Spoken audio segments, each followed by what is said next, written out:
Bismillahirrahmanirrahim. Assalamualaikum warahmatullahi wabarakatuh. Waalaikumsalam warahmatullahi wabarakatuh. Innal hamdalillah nahmaduhu wa nasta'inuhu wa nastaghfiruh wa na'udzu billahi min syururi anfusina wa sayyiati a'malina. Man yahdihillahu fala mudilla lahu wa may yudlil fala hadiyalah. Asyhadu an la ilaha illallah wahdahu la syarikalah wa asyhadu anna Muhammadan abduhu wa rasuluhu alladzi la nabiyya ba'dah. Allahumma shalli wa sallim wa barik ala sayyidina Muhammad ibn Abdillah wa ala alihi wa ashabihi wa man tabi'ahum bi ihsanin ila yaumil qiyamah, amma ba'd. Fa ya ayyuhal ikhwa a'azakum jami'an, Bapak, Ibu-ibu, saudara-saudariku semua, ikhwan wa akhwat fillah jamaah Masjid Al-Hidayah Capital Place yang menyimak langsung dari masjid ataupun lewat channel YouTube atau Zoom. Semoga Allah memberkahi kita semua yang hadir. Amin. Dan semoga kita bisa masuk surga bersama-sama. Amin ya Allah. Alhamdulillah, di kesempatan di siang hari ini Allah izinkan kita kembali bersua bersilaturahim. Kita melanjutkan pembahasan bagaimana kita menjadi orang tua yang amanah dalam menjaga dan mendidik anak-anak kita di tengah tantangan zaman. Kita tahu bahwa kita tidak bisa mengontrol, mengendalikan perubahan yang terjadi di luar. Bahwa di luar banyak sekali orang-orang yang sejatinya mereka menjadi perusak dalam hubungan kita dan anak, itu banyak. Yang kita sebut sebagai penakor, perebut anak orang. Jadi bukan hanya pelakor yang dikhawatirkan sebagian besar ibu-ibu, tapi juga penakor. Penakor definisinya adalah orang-orang yang memang punya niat untuk merusak generasi saat ini untuk mengikuti jejak-jejak mereka. Mereka lah yang kita sebut sebagai pengedar narkoba, predator seksual, orang-orang yang memang memiliki misi untuk menghancurkan suatu bangsa demi cuan, demi keuntungan personal. Sehingga yang namanya moralitas itu nomor sekian, bahkan kalau perlu dihancurkan. Tayangan-tayangan TV yang kita lihat misalnya, atau tayangan-tayangan sosial media, sudah tidak seperti di zaman lalu, yang mereka masih punya yang namanya rasa malu. Kata-kata buruk tidak bisa terlontar di zaman dahulu, bukan karena sekedar karena pemerintahan zaman dahulu di era Orba bahwa orang berbicara itu disensor di muka publik, tapi juga masih punya etika, punya rasa malu. Tapi kita lihat betapa sekarang sajian-sajian media secara vulgar, kata-kata yang tabu dan saru kita dengar dari telinga kita, justru sekarang berkeliaran dengan bebasnya di sosial media. Anak-anak kita mendengarnya. Maka di antara yang kita harus pahami, kita tidak bisa mengendalikan situasi di luar. Kita tidak punya otoritas sebagaimana pemerintah. Kita hanyalah orang tua yang ditugaskan menjaga fitrah anak-anak kita. Maka ketika kita tidak mampu mengendalikan betapa banyak lingkungan yang rusak di luar, maka yang kita bisa hanya lakukan bagaimana menguatkan diri anak kita, menumbuhkan imunitas diri bagi anak-anak kita. Itulah mengapa tugas pengasuhan adalah mempersiapkan anak-anak kita untuk tangguh melewati dunia luar yang sejatinya sedemikian seramnya di era-era belakang. Bukan hanya dunia nyata, tapi dunia maya. Mungkin anak kita jarang keluar rumah, tapi mengapa kok mereka pola pikirnya begitu menyimpang?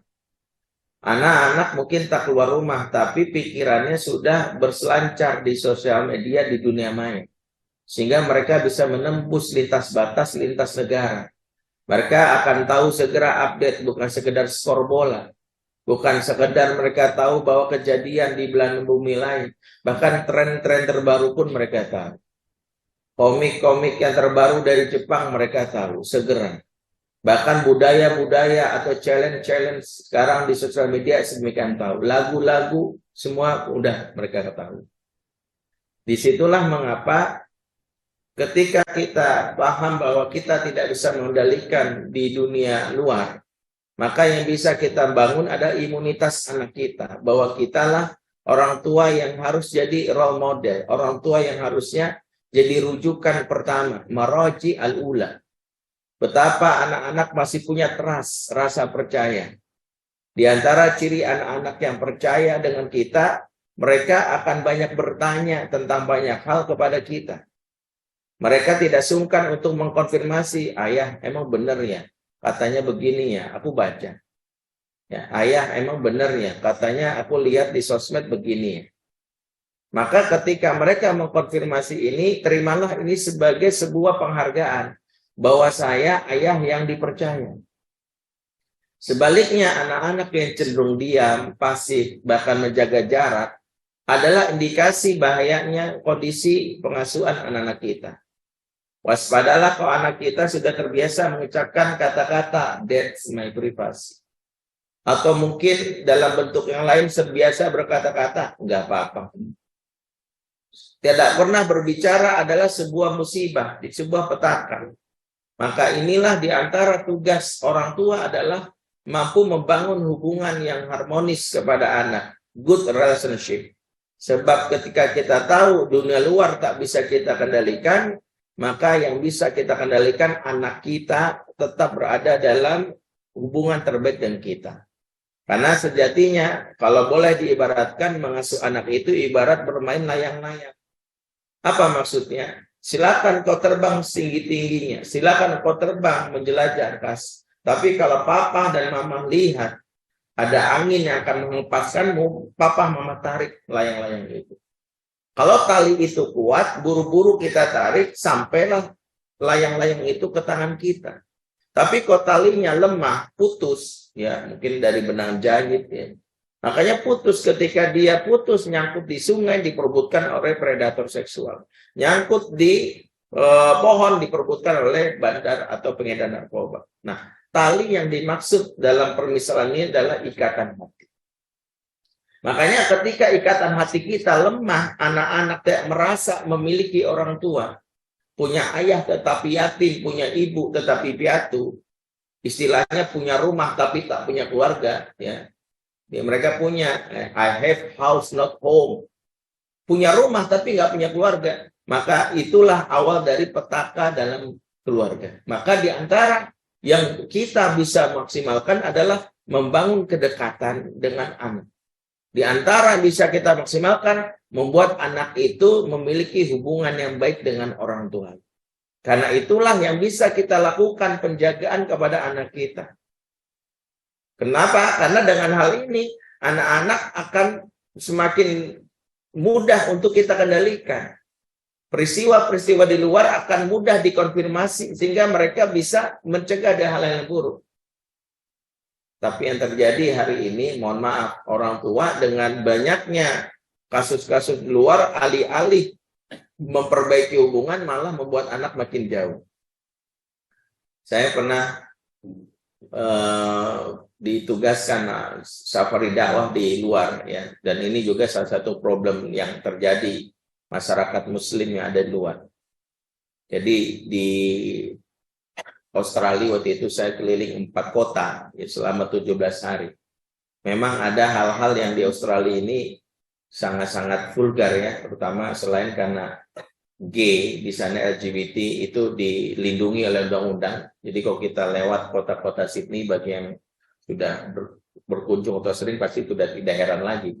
Laki-laki bergandengan tangan ya, bahkan saya pernah itu melihat pertengkaran antara 2 gay gitu ya. Yang saya ngelihatnya merekam bahwa khawatir juga itu mungkin ada undang-undang ITE versi Australia, kita nggak tahu.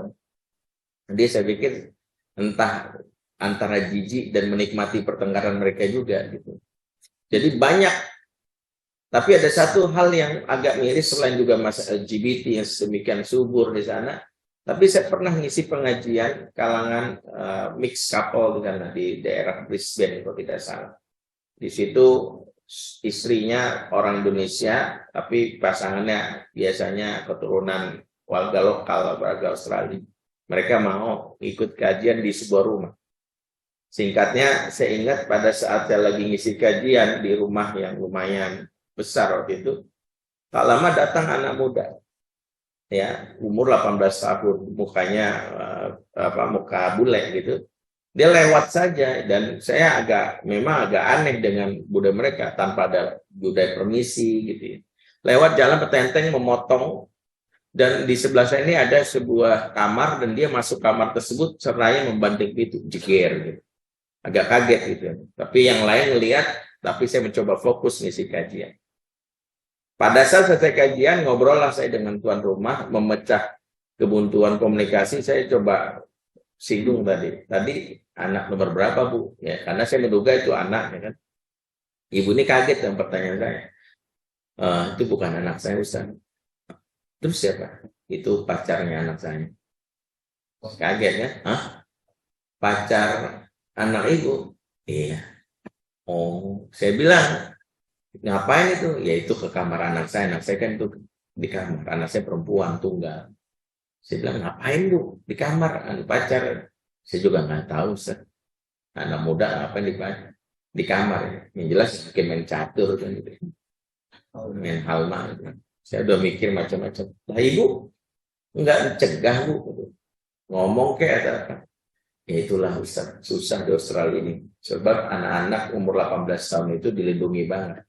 Kalau kita komplain dan mereka merasa wilayah mereka diganggu, mereka bisa ya mengadu ke kansil setempat dan kita orang tua bisa kena delik hukum. Jadi ya saya biarin aja gitu. Makanya saya langsung miris segitunya ya. Sampai saya dapat undangan di kota lain Sydney. Ada peristiwa yang saya coba ambil jadi benang merahnya ya. Jadi diundanglah saya di sebuah masjid yang kebanyakan warga Lebanon. Yang mereka sudah tidak lagi bisa bahasa Arab, pakai bahasa Inggris ya, karena mereka lahir di sana. Terus diperkenalkanlah saya dengan salah satu imam di sana, ya jamaah sana, tapi disebutnya sebagai imam, entah itu benar. Tapi dia bilang nih, dikenalkan he is Mr. Brandy Ustadz Bendri, ya. From Indonesia, from Jakarta, he is a preacher, dia ini seorang khotbah gitu, dikenalin. Terus saya ngobrol dengan bahasa Inggris terbatas, saya dicerita, dia seorang duda ya. Dia sudah tinggal oleh istrinya, entah meninggal atau cerai, saya lupa. Dia punya satu putri juga. Dia cerita dengan muka terharu karena diceritakan bahwa saya ini seorang praktisi parenting dari Indonesia. Dia cerita sambil menangis, pelajaran buat saya, ya Ustadz. Gitu. Jadi di dalam bahasa Inggris cerita, saya punya seorang putri. Kami tinggal berdua di sebuah apartemen di rumah kami, nggak jauh dari sini. Suatu malam selesai sholat Isya, saya pulang tanpa firasat apapun. Saya naik ke lantai apartemen rumah kami itu di lantai 11. Ketika sampai nggak ada feeling apapun, tapi kok sudah mulai ada suara berisik di rumah. Padahal setahu saya putri saya. Saya akhirnya punya kunci cadangan, saya buka. Dan saya dikagetkan, jantung saya mau copot, anak saya berzina dengan seorang laki-laki di teras, di ruang tamu. Dan dia keturunan Timur Tengah kan, dia nggak tahu, dia gebukin itu si anak itu, si cowoknya yang berzina dan anaknya, ditampar anaknya, mereka malah kabur dengan pakaian yang aut-autan istilahnya. Saya marah, saya bingung, saya gebrak meja tuh. Setelah itu saya mencoba istighfar atau apapun, ternyata setelah anak saya kabur sama cowoknya, mereka malah kabur gitu ya. Saya usir dari rumah itu, masalahnya saya habis itu saya dipanggil sama polisi. Saya dianggap melakukan penganiayaan. Dan saya disidang. Pilihannya adalah saya membayar denda untuk membiayai mereka menginap selama setahun sewa apartemen, atau saya dipenjara. Dan saya memilih untuk nggak bayar. Di penjara pun saya siap. Sekarang saya siap. Sampai sekarang kasusnya ini saya sudah siap. Mohon doa ini. Jadi kisah ini membuat saya nggak ngasih nasihat. Saya dengerin. Tapi ternyata kisah ini populer di sebagian kalangan muslimin. Tapi yang terjadi adalah Sebagian besar orang tua memandang kisah ini justru makin membuat dirinya sebagai monster bagi anak. Yang terjadi ada satu orang tua blunder. Dia bilang gini sama anaknya, kamu ingat ya, jangan mentang-mentang di Australia ini kamu dilindungi undang-undang, nanti umur 18 kurang ajar sama papa. Awas ya. Umur kamu sekarang berapa? 12. Berarti 6 tahun lagi. Ingat tuh. Tahu yang terjadi? Bukannya bikin anak. Iya Pak. Iya, tapi udah mati. Biarin 6 tahun lagi gue bebas. Gue siap sabar-sabar aja. Inilah salah satu yang blunder. Kita tahu di luar itu banyak orang yang berusaha memikat hati anak kita. Tapi di rumah kita malah membuat mereka nggak nyaman. Ini blunder paling besar dalam pengasuhan. Habis parenting dengan segala fakta yang disajikan bukan makin membuat kita memperbaiki diri. Yang ada makin buat anak diomel-omelin, dibentak-bentak. Yang membuat anak-anak berpikir, seandainya umur aku 18 tahun, aku punya hak untuk melawan orang tua. Aku punya hak untuk kabur dari rumah. Aku punya hak untuk tinggal sama pacar. Maka kita sedang melawan yang namanya virus di luar yang mau nggak mau antivirusnya ini harus berusaha lebih baik. Jangan kalah dengan pengedar narkoba yang menjerat anak kita yang mereka tanpa sadar belajar parenting. Saya sudah pernah ceritakan di sini dan mungkin yang bagian belum perlu saya ulang bahwa pengedar narkoba di Indonesia ini sebelum menjalankan misinya mereka ikut workshop parenting 3 hari. Ikut workshop. Saya ingat guru saya, kawan saya, Ayah Irwan, dia ketika jadi salah satu anggota konsultan di BNP Jogja, Badan Narkotika Provinsi Jogja. Ada satu anak yang disebutkan dia ini mengedar narkoba. Ya, setelah diselidiki dia anak orang kaya. Ditangkap kan sama BNP, kemudian ditangkap, diselidiki dia anak orang kaya. Kemudian di tes urin ternyata dia negatif, sama sekali nggak pakai, dia bersih. Nah penyidik itu herannya gini, biasanya orang makan narkoba karena motifnya 2, 1 karena dia miskin, ya biasanya itu bang, dia karena pengen dapat uang banyak jualan kan gitu ya. Nah ini nggak anak orang kaya. Kalau nggak salah bapak itu ngasih uang bulanan walaupun anak saya itu sebulan 10 juta, ya, di atas UMR gitu ya. 10 juta bayangkan jadi anak bapak ini. Yang kedua, dia itu nggak make, negatif. Orang tuh biasanya motif kedua kalau dia nggak karena butuh uang, dia butuh stok barang. Karena dia pemakai, ini nggak make. Makanya ini membuat heran. Singkatnya akhirnya bukan gerebek, anak ini diminta menjebak tukang bandar. Jajalah sebuah mall di daerah Jogja yang anaknya sudah dipasang alat penyadap. Kemudian dipasang CCTV. Maka sebagian polisi dan konsultan melihat itu peristiwa itu. Nah, yang menarik adalah di CCTV tak lama ketika anaknya nunggu datanglah si bandar yang dimaksud, seorang bapak usia mungkin 40-an pakai topi pet.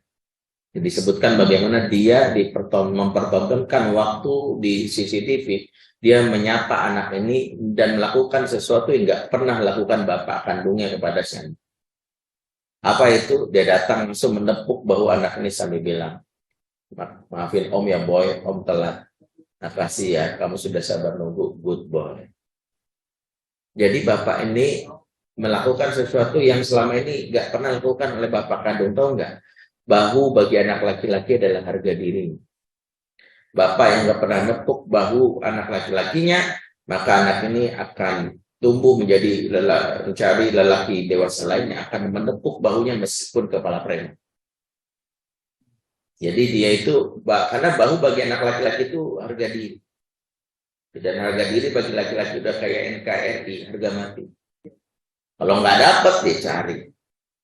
Makanya saya pernah misalnya nanganin di daerah Ciracas itu pernah heboh geng motor itu yang malam-malam anak muda itu ngurus kerupok gitu ya, jadi dilempar, bukan mau ngerampok. Nah pelakunya ini kalau berhasil lolos ke polisi justru dapat kayak penghargaan gitu, kayak selempang, keren nih, hebat, ditepuk, emang lu anak buah dalam jiwa gitu. Anak muda yang membuat dia itu berharga namanya pride. Nah, pride-nya itu sayangnya nggak dapat dari bapaknya. Alih-alih ditepuk poin bilang hebat anak papa, yang ada orang lain. Dan ini pengedar narkoba melakukan ini. Yang itu yang pertama. Yang kedua, saat anak ini ngobrol pertama kali, si Bandar membuka pembicaraan dengan pembicaraan yang jarang ditanya bapak. Ya, jujur, saya pun mungkin sama dulu seperti itu. Kalau ketemu anak standar, udah makan belum? PR udah belum? Hafalan kamu berapa juz? Kan gitu, khas banget bapak-bapak zaman now. Lagi yang nitipin anak ke pesantren. Ya, sampai anak-anak pesantren kalau bapaknya nelpon udah ketebak ya, pertanyaannya template. Jadi kalau bapaknya nelpon dia punya jawaban template, ya diangkat telepon udah selujus, waalaikumsalam. Udah ketebak. Ya, kalau bapak kan nanya jauh dari si Bandar enggak, dia nanya, are you happy? Kamu bahagia enggak? Kita lihat udah CCTV mata anak ini berbinar, langsung dipeluk om itu sendiri. Kasih ya om, udah ngerti banget perasaan. Habis itu polisi gerbek si Bandar ini. Dan pada saat interogasi itu bikin kita tercengang. Ternyata Bandar ini pemegang sertifikat pelatihan keayahan 6 buah dari Eropa. Jadi dia pengedar bandar bersertifikasi. Dan sertifikasinya itu maksudnya dia sudah punya skill untuk mendekati anak-anak remaja. Dia punya skill untuk membuat anak-anak tuh mau nempel sama dia. Dan skill inilah nggak dimiliki oleh orang tua. Skill inilah nggak dimiliki oleh para ayah. Skill inilah nggak dimiliki oleh para ustadz. Ustadz banyak yang ketika anak masuk masjid malah diusir. Canda awas. Wah, berisik banget. Banyak.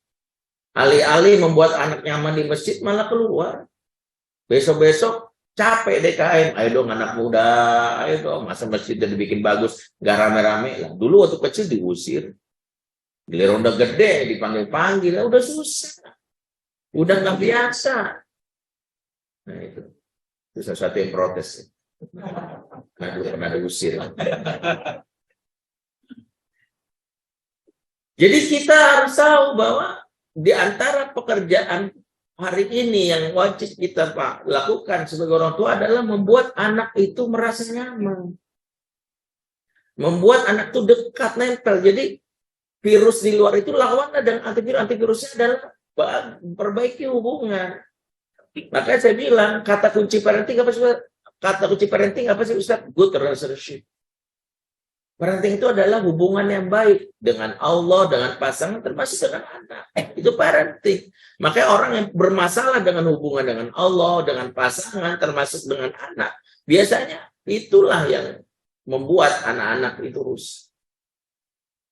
Makanya di antara yang kita pelajari bagian perbaiki hubungan. Nah, itulah mengapa orang tua harus tahu bahwa apa-apa yang membuat anak itu menjauh dan apa yang membuat anak mendekat. Ya, minimal ada 3 pantangan yang mungkin 2 sudah kita bahas di pertemuan sebelumnya. Yang pertama, jangan jadi orang tua yang kasar. Tua kasar itu jelas-jelas disebutkan dalam Al-Quran.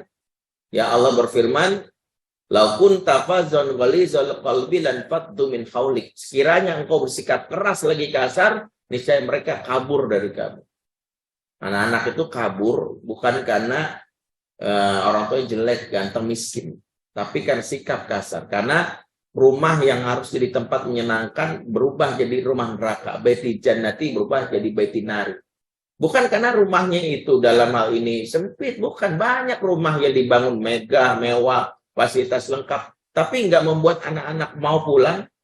Jawabannya karena rumah tersebut dianggap rumah neraka. Sebab penghuninya mencerminkan ciri malaikat penjaga neraka. Apa ciri malaikat penjaga neraka? Alaiha malaikatun giladun syidad. Di dalamnya ada penjaga neraka yang keras lagi kasar. Jadi penjaga neraka itu keras dan kasar. Jadi kalau kita dalam hal ini jadi orang tua yang keras dan kasar, kita secara tidak sadar menjadi penjaga neraka di rumah kita. Mau tak mau rumah itu rumah neraka. Maka anak-anak nggak betah. Maka yang pertama, jangan jadi ortu yang kasar. Jadilah ortu yang lembut. Jadilah ortu yang penuh kasih sayang. Anak melihat ketegasan itu tidak menyakiti. Saya pernah bahas kan, tegas beda dengan kasar. Tegas itu bagian dari tuntutan dalam mendidik. Karena Rasul mengingatkan, Allah mengingatkan bagaimana tugas Nabi dalam surah Al-Furqan 56, wa ma arsalnaka illa mubasyira wa nadhira. Tidaklah kau diutus Muhammad kecuali kasih kabar gembira dan peringatan. Jadi bukan hanya kabar gembira, peringatan atau memperingatkan anak itu wajib. Tapi memperingatkan itu nggak boleh menyakiti, membuat anak trauma. Makanya Muhammad bin Suwaid dalam kitabnya Manhaj Tarbiyah An-Nabawi Litifli mengutip pendapat para ulama. Kalau pengen kita memberikan hukuman kepada anak karena kesalahannya, kaidahnya at-ta'dib laisa ta'dib, mendidik bukan mengazab. Bedanya di mana? Kalau mendidik membuat anak-anak itu berpikir, maka dia mengenali kesalahannya. Sebagaimana Nabi Adam ketika dikeluarkan dari surga karena kesalahannya, maka Nabi Adam itu dididik Allah untuk mengenali kesalahannya. Muncullah iktirafnya, Rabbana zolamna anfusana, wa illam taghfir lana wa tarhamna lanakunanna minal khasirin. Jadi dia tahu. Ya, dia tahu bahwa ya Allah, aku telah menzalimi diri. Anak-anak juga begitu. Kalau dia dikasih hukuman yang disebut mendidik, kalau udah gini, iya Pak, aku tahu, aku main handphone kelamaan. Tanya aku jadinya nggak bisa nilaiku jatuh, aku nyesel deh Pak. Gitu. Anak menyesali dan mengetahui kesalahannya, itu mendidik. Beda kalau takdir mengazab, kita kasih hukuman, anak merasa kayak diazab, ujung-ujungnya apa? Marah, benci, dendam. Dia akan simpan memori itu, akan diklaimlah kita bapak yang jahat, bapak yang tidak peduli, bapak yang kasar. Maka perasaan-perasaan yang muncul itu akan mereka simpan dan mereka menjadi salah satu perilaku buruk mereka di masa depan. Ini sikap pertama, ya sudah kita bahas di pertemuan sebelumnya. Jangan dia ortu yang kasar. Yang kedua, jangan jadi ortu yang cuek, ortu yang abai. Anak-anak itu kalau diabaikan, dicuekin, jiwanya sama sakitnya, sama seperti kita nggak enak diabaikan oleh orang lain. Karena manusia makhluk sosial. Nah, kalau ada yang merasa dalam hal ini, ya saya mencuekin aja anak saya begitu, justru itu menyakitkan. Karena kita tahu Rasulullah mengingatkan hukuman kepada pelaku dosa di akhirat itu bukan sekedar dikasih hukuman siksa, tapi juga dicuekin sama Allah. Kan begitu hadisnya, salatu la yazrullaha fi yaumil qiyamah. 3 golongan yang Allah tidak menengoknya atau mengabaikan di hari kiamat. Siapa saja itu? Maka Rasulullah mengatakan al-uququl walidain, orang durhaka sama orang tua, al-mutasyabihatu minan nisa birijal, orang perempuan yang nyerupain laki-laki. Yang ketiga ad-dayut, laki-laki nggak punya sifat cemburu. Allah murka, dan di antara bentuk kemurkaan Allah cuekin. Kalau udah dicuekin, artinya tidak ada tempat orang ini mendapatkan kasih sayang Allah, ya jelas tempatnya di neraka. Waliyahzubillah. Dan yang baru yang ketiga, di antara sifat yang anak nggak suka dari orang tuanya itu adalah orang tua yang pelit. Jangan jadi orang tua yang pelit. Pelit atau bakhil itu bentuk dari hal yang membuat anak-anak itu benci. Bukan hanya anak, pasangan juga nggak suka orang pelit. Kenapa? Karena orang yang pelit pertama egois. Dia tidak pernah memperhatikan dan tidak menunjukkan kepedulian. Makanya identiknya orang yang pelit identik dengan sifat egois. Menang sendiri. Dan biasa orang seperti ini nggak mau ngalah, dan itulah yang membuat orang egois biasanya mudah marah. Makanya kalau kita dapati sebagian besar orang tua itu pelit, maka pelitnya dia itu juga terutama kalau berkaitan dengan nafkah yang wajib, itu justru sesuatu yang sangat dibenci oleh Allah. Bahkan Nabi mengancam dan mengingatkan, hati-hati para orang tua, bahkan dalam urusan yang wajib saja cuek. Ini berdampak kepada bukan hanya anak-anak yang kesel karena dia harusnya dinafkahi tapi nggak dikasih, tapi juga berkaitan dengan apa yang disebut yaitu dosa besar yang dilakukan oleh seorang laki-laki dan ayah. Makanya dalam hadis Rasul mengatakan, kafa bil mar'i itsman innama ayyidu amayakut. Cukuplah seorang laki-laki dianggap berdosa jika dia menyia-nyiakan atau tak menafkahi orang di bawah tanggungannya. Hadis ini penting.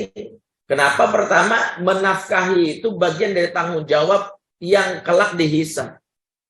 Ya, walaupun anaknya nagih, istrinya nagih, hati-hati. Kalau sampai dia lapar dan nggak dapat makan karena harusnya dikasih sama bapaknya, zolimlah ayahnya. Kalau sampai anak harusnya belajar, bukunya nggak ada, ayahnya nggak pernah membayar pendidikannya, zolimlah ayahnya. Di sisi Allah dihisab. Dan ini perlu saya sampaikan karena terutama bagi bagian ayah yang dalam hal ini bercerai dengan mantan istrinya yang membuat anaknya itu diasuh sama mantan istrinya. Sebagian besar laki-laki ketika kalah di pengadilan dalam hak asuh, dan memang biasanya pengadilan ketika memutuskan hak asuh, memang ada aspek pertimbangan psikologis. Di antaranya ketika hakim memutuskan bahwa pengadilan memutuskan jatuh talak 1 kepada Fulana binti Fulan, dan hak asuh anak dipegang oleh wanita. Pertama, itu hak asuh bukan hak milik. Anak itu tetap milik kita sebagai laki-laki.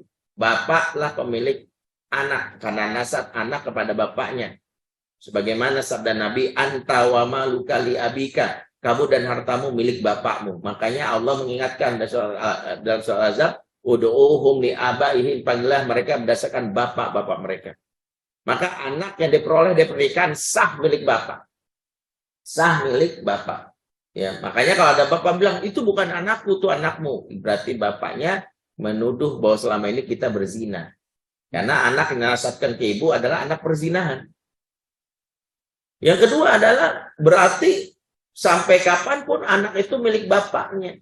Tapi kenapa Pak Hakim memutuskan untuk pengasuhan itu yang biasa menangkan ibu? Karena Hakim memahami tuntutan dari syariat bahwa anak di umur-umur awal butuh ketenangan emosi, apalagi di masa guncangan akibat perceraian. Terutama anak-anak di bawah 10 tahun. Maka demi menjaga supaya maqasid syariah itu kan menjaga jiwa, hifdzun nafs, maka agar jiwa anak tidak rusak, terutama karena konflik bapak ibunya, maka hakim memutuskan biasanya anak diasuh sama ibunya supaya ibunya bisa fokus berada di rumah mendidiknya. Yang jadi masalah, gara-gara seorang suami gagal dalam hal ini, anaknya itu diasuh sama mantan istrinya, langsung berkesimpulan, ya udah tuh, terima tuh anak tuh. Habis ini jangan minta-minta gua lagi ya. Justru kezoliman ini dimulai. Pertama, karena hak asuh seorang istri tidak menghilangkan tanggung jawab penafkahan bapak kepada si anak. Tidak menghilangkan.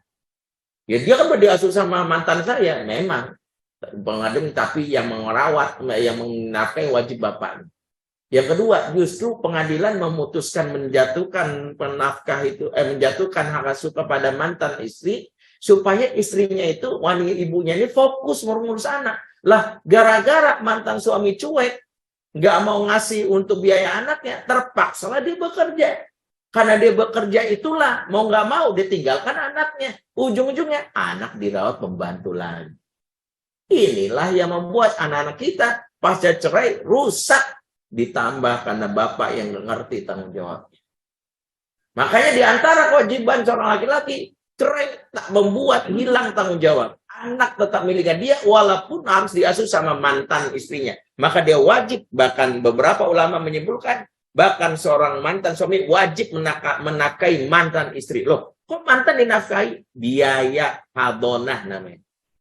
Biaya pengasuhan. Daripada bayar babysitter, daripada bayar yang lain, mendingan bayar emaknya. Walaupun bukan istri kita lagi. Tapi dibayar apa? Biar emaknya tenang. Biar emaknya nggak usah kerja. Udah, lu nggak usah kerja. Kita bercerai, suami udah ngalah sama istri, tapi kamu adalah ibu dan anakku. Kamu sungguh-sungguh ya, pokoknya tuh anak dididik dengan benar. Jangan sering-sering keluar. Walaupun aku bukan lagi suami kamu. Nih, aku bayarin. Ya, 100 juta cukup nggak? Nah, nggak cukup bilang. Tinggal nambah lilin. Ngepet gitu kan. Jangan. Ya. Intinya adalah bantu supaya si mantan istri itu nggak keluar rumah. Itulah kenapa wajib dinafkahi. Walaupun mungkin penafkahannya bukan urusan-urusan lain. Sekadar buat makannya dia. Buat dia supaya nggak sering keluar. Itu aja. Nah yang terjadi hari ini justru banyak para ayah, para suami yang tidak tahu tanggung jawabnya ini. Itu yang pertama yang harus diperhatikan. Yang kedua, sikap yang buruk yang membuat dia nggak mau nafkah ini, itulah yang membuat anak benci. Sebab tanggung jawab. Ketika seorang ayah nggak mau memberi karena pelitnya, dia punya uang nggak mau ngasih, biasanya itu berujung pada hilang tanggung jawab. Berarti bapak emang nggak sayang sama, memang bapak nggak peduli. Maka di antara yang dilakukan ulama-ulama zaman dahulu adalah kalau dia tidak bisa hadir secara fisik buat anak, dia wakilkan kehadirannya itu lewat harta sebagai bentuk pertanggungjawaban. Bentuk harta. Artinya apa? Papa mungkin nggak bisa, tapi papa berikan harta. Kita bisa belajar misalnya ketika dahulu dalam kitab Syiar A'lam An-Nubala ada seorang tabi'in yang pulangnya 30 tahun sekali. Dia berangkat jihad untuk mencari pahala syahid. Ternyata nggak syahid-syahid. Ya, dia 30 tahun baru pulang. Ya, namanya Faruk. Dan dia disebutkan sebelum berangkat, dia meninggalkan istrinya dengan uang sebesar 30.000 dinar. Atau kalau dirupiahkan sekarang 120 miliar rupiah. Bayangkan nih uang buat kamu 120 miliar. Istri mana yang nggak tenang gitu ya, tenang kan gitu ya. Belum berangkat 120 miliar. Sementara ada suami sebelum berangkat yang ada tolong bayarin telur ceplok sebelah ya. Nanti pulsa kamu yang ngisiin. Belum lagi biaya kehidupan anak-anak. Ini beda.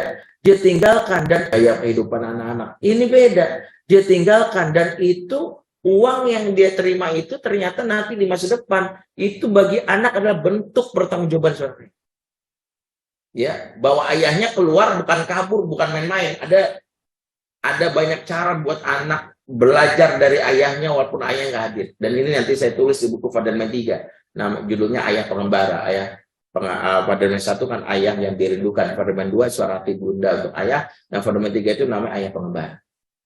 Nah, di Fadilman 3 itu salah satunya seorang ayah yang jarang ketemu anak bisa kok. Salah satunya memastikan anak merasakan kepedulian ayah lewat apa? Lewat sikap bentuk kepedulian itu salah satu dengan makanya dulu ulama-ulama zaman dahulu kalau mereka sibuk-sibuknya mereka nggak pernah menolak permintaan anak. Dalam rangka apa? Untuk memberitahu bahwa ayah masih peduli walaupun ayah lemah di sisi mendidik. Karena kalau sudah ayahnya nggak peduli hadir, ayahnya pelit juga, komplit sudah kita tinggal.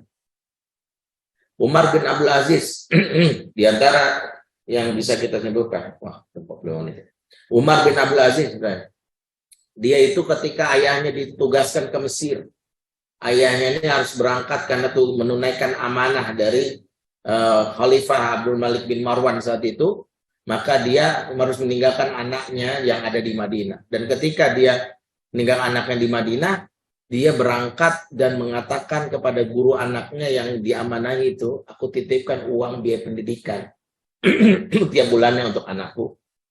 Besarnya berapa? 1.000 dinar. Ya, 1.000 dinar. 1.000 dinar itu kurang lebih sekarang 2 M. 2 miliar. Bayangkan, 1 bulan itu dinafkahi bapaknya 2 M. Dan itu bukan karena bapaknya lebay, boros, bukan. Selain itu biaya untuk gurunya di pendidikan, tapi supaya memberitahu bahwa segala kebutuhanmu sudah ayah penuhi. Supaya engkau tidak perlu lagi mencari yang lain. Ya, bahwa ayah menunjukkan kepedulian dengan cara apa pemberian. Sebab pemberian itu di satu sisi dia akan mempengaruhi hati. Makanya ada hadis yang mengatakan tahadu tahabu, beri hadiah niscaya kamu cinta. Maka orang tua yang jarang ngasih hadiah ke anak, pelit, maka susah menimbulkan cinta. Itulah awal anak-anak itu betah berada di luar. Karena itulah mengapa predator dan pengedar narkoba, mereka mulai dari hadiah. Mereka mulai dari hadiah. Anak-anak itu dikasih hadiah nggak nolak. Mereka senang dikasih hadiah. Nggak ada orang ngedar narkoba sejak awal ngancem-ngancem. Sejak awal ngasih harga mahal, nggak ada. Pelajarilah, baca-baca. Bahwa pengedar narkoba sejak awal bahkan ngasih free. Buat kamu deh. Obat apa nih bang? Biar kamu gak stres. Kan bete kan. Coba pakai aja. Bener nih bang. Bayar berapa? Oh salah gratis buat kamu. Tuh. Gimana dia gak merasa? Ih gratis. Baik banget nih orang. Karena dia dari sisi itu. Wajar Nabi mengatakan tahadu tahabu. Beri hadiah nih saya timbul cinta. Makanya ketika anak itu merasa kita pelit. Wajar dia gak cinta. Itulah mengapa kalau kita ingin dicintai, jangan pelit. Walaupun mungkin nanti ada bab lagi, bagaimana supaya dia nggak manja. Tentu kita harus tahu, pelit itu identik dengan sikap egois. Kalau kita tahu bahwa ada hal yang membahayakan dan kita menolak memberinya, waduh Ustaz, kalau berarti saya harus setiap ada permintaan, ingat, kita memberi sesuai kebutuhan, bukan keinginan. Kalau ada keinginan yang merusak, bahwa wajib kita nolak. Tapi ingat, menolak anak yang sejatinya butuh sesuatu, yang pengen sesuatu, wajib lakukan kalau membahayakan. Tapi harus punya kompensasi. Itulah membuat kompensasi ini yang kadang nggak diberikan. Kadang orang tua nolak, habis itu nggak ada kompensasi. Misalnya apa? Anak minta dibeli motor, padahal umur berapa kan? Kan dia kesel, aku pengen motor. Dia bilang, nggak boleh. Nah, pertama, kalau kita pengen tetap merasa jadi orang tua yang baik buat anak dekat, maka Allah sudah kasih kaidahnya, wasaila fala tanhar. Dan kepada yang minta-minta, jangan membentak. Maka anak sakit hati kalau orang tuanya menolak dengan bahasa yang diam. Minta-minta mulu. Mikir apa orang tua, gaji uprit, minta banyak banget. Yang kayak gini bikin anak dasar pelit. Tapi kalau kita nolakkan begini, iya, maafin. Apa nggak bisa, belum bisa. Ada dua yang membuat kita menolak. Satu memang karena kita belum mampu, karena nggak ada uang. Kita bisa bicara, doain papa aja ya, supaya papa bisa beliin keinginan kamu. Papa pengen banget bisa beliin handphone buat kamu, tapi uangnya belum ada, doain ya. Maka bersikap baik itu penting. Yang kedua, memang kita takut kalau disalahgunakan. Kita punya uangnya, maka kita bilang, Pak, bukannya papa nggak mau, papa ngeri. Maka disitulah anak butuh kompensasi. Apa kompensasinya? Diajak jalan, sikap yang baik. Jadi anak tahu papahnya nggak memberi bukan karena pelit. Papahnya nggak memberi karena papahnya tidak ingin pemberian ini disalahgunakan. Makanya papahnya tetap dianggap baik apa? Walaupun nggak ngasih, papa tetap ngajak main. Papa tetap ngajak jalan-jalan. Bahkan papa ngasih makanan kesukaan aku. Maaf deh yang tadi kecewa karena nggak jadi papa beliin motor. Nih papa beliin. Misalnya dia suka apa makanan martabak atau apa nih. Mungkin dia nolak. Tapi sikap kita yang seperti itu adalah kompensasi. Lagi-lagi kita sedang bertarung dengan berbagai macam di luar. Penjahat-penjahat yang ingin merebut hatinya kita. Maka jangan menyesal ketika anak kita keburu tertarik hatinya kepada yang lain dan kita hanya bisa gigit jari selain mengatakan, kenapa sih susah banget papa ngomongin, kamu susah banget nasihatin. Dari sekarang pelajarilah apa yang buat anak jatuh cinta kepada kita dan mudah diarah. Pelajarilah apa yang buat anak mudah diberitahu dan pelajarilah apa yang buat anak mudah diarahkan. Baik, waktunya mungkin singkat itu aja ya. Saya pikir karena waktu ya, dulu kita lebih cepat jadi tidak terlalu lama juga kajian kita ya, maksimal 1 jam dari sudah 50 menit dari mulai jam. Aku lupa lihat seperti kalaupun subhanallah wa bihamdik asyhadu an la ilaha illa anta astaghfiruka wa atubu ilaik. Assalamualaikum warahmatullahi wabarakatuh.